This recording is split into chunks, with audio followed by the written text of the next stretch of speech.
റെക്കോർഡുകൾ ഭേദിച്ച് സ്വർണ്ണവില കുതിക്കുന്നു. ഇന്ന് 2 തവണയാണ് വില കൂടിയത്. സ്വർണത്തിന്റെ വില 1 ലക്ഷം കടന്നു. നമ്മളൊക്കെ ഇങ്ങനെ അന്താളിച്ച് നിൽക്കുകയാണ്. ഒരു ദിവസം സ്വർണത്തിന്റെ വില ഭയങ്കരമായിട്ട് കൂടുന്നു, അടുത്ത ദിവസം തന്നെ പെട്ടെന്ന് കുറഞ്ഞു പോകുന്നു. എന്താണ് ഇതിൻ്റെ കാരണങ്ങളൊന്നും നമുക്ക് മനസ്സിലാകുന്നില്ല. എന്നാൽ ഇതിൻ്റെ കാരണം ഞാൻ വ്യക്തമായി ഈ വീഡിയോയിലൂടെ പറയുന്നതാണ്.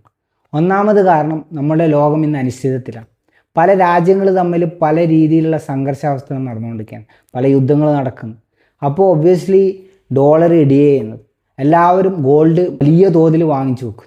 രണ്ടാമത്തെ കാരണം എന്നത് എല്ലാ രാജ്യങ്ങളിലെയും സെൻട്രൽ ബാങ്ക്, അതായത് ചൈന, റഷ്യ പോലെയുള്ള വലിയ രാജ്യങ്ങൾ വൻതോതിൽ ഗോൾഡ് വാങ്ങി വെക്കും. ഇതെന്തായാലും ഇതിൻ്റെ ഡിമാൻഡ് കൂടും, സപ്ലൈ കുറയും, ഓട്ടോമാറ്റിക്കലി ഇതിൻ്റെ പ്രൈസ് ഉയരും. പിന്നെ മൂന്നാമത്തെ കാരണം എന്ന് പറയുന്നത് ഇൻഫ്ലേഷനാണ്. അതായത് പൈസയുടെ മൂല്യം, അതായത് കറൻസിൻ്റെ മൂല്യം ഇങ്ങനെ കുറഞ്ഞു വരും. അപ്പോൾ ഒബ്വിയസ്ലി എല്ലാവരും എന്താക്കും, ഗോൾഡിലേക്ക് ഇൻവെസ്റ്റ് ചെയ്യും. ഗോൾഡ് ഒരു ഇൻവെസ്റ്റ്മെൻറ്റായി കാണും, ഗോൾഡ് വാങ്ങിച്ചു വെക്കും. ഇത് മൂന്നാമത്തൊരു കാരണം. നമ്മളൊന്നും മനസ്സിലാകാത്ത വേറൊരു ഏറ്റവും വലിയൊരു ഹൈക്ക് നടക്കുന്നത് സിൽവറിലാണ്.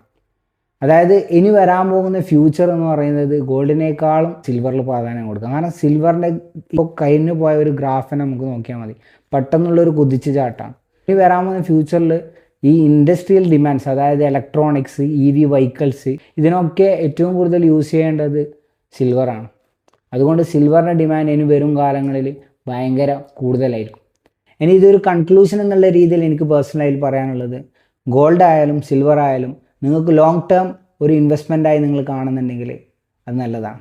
പക്ഷേ നിങ്ങളൊരു ഷോർട്ട് ടേം ആണ്, ഒരു 6 മാസം അല്ലെങ്കിൽ മാക്സിമം ഒരു കൊല്ലത്തേക്കൊക്കെ കാണുന്നുണ്ടെങ്കിൽ തന്നെ നമുക്ക് ഇതിനൊന്നും പൈസ ഒരിക്കലും പ്രിഡിക്റ്റ് ചെയ്യാൻ കഴിയില്ല. കാരണം ഗോൾഡ് ഡിപ്പാകാനും ചാൻസ് ഉണ്ട്, കുറയാനും കൂടാനും ചാൻസ് ഉണ്ട്. സിൽവർ എന്ന് പറഞ്ഞു കഴിഞ്ഞാൽ ഹൈ പൊട്ടൻഷ്യൽ ഗെയിൻ ഉള്ളൊരു സംഭവമാണ്, പക്ഷേ അതും വലിയ റിസ്ക് ഉള്ളൊരു സംഭവമാണ്. അതുകൊണ്ട് നമ്മൾ പൈസ നമ്മളിങ്ങനെ വലിയ രീതിയിൽ സേവിങ്സ് ഉണ്ടെങ്കിൽ അത് ബാങ്കിൽ ഇട്ട് വെക്കുന്നതിന് പകരം ബുദ്ധിപരമായ രീതിയിൽ ഉപയോഗിക്കാൻ കഴിയുന്നുണ്ടെങ്കിൽ ഉപയോഗിച്ചോ.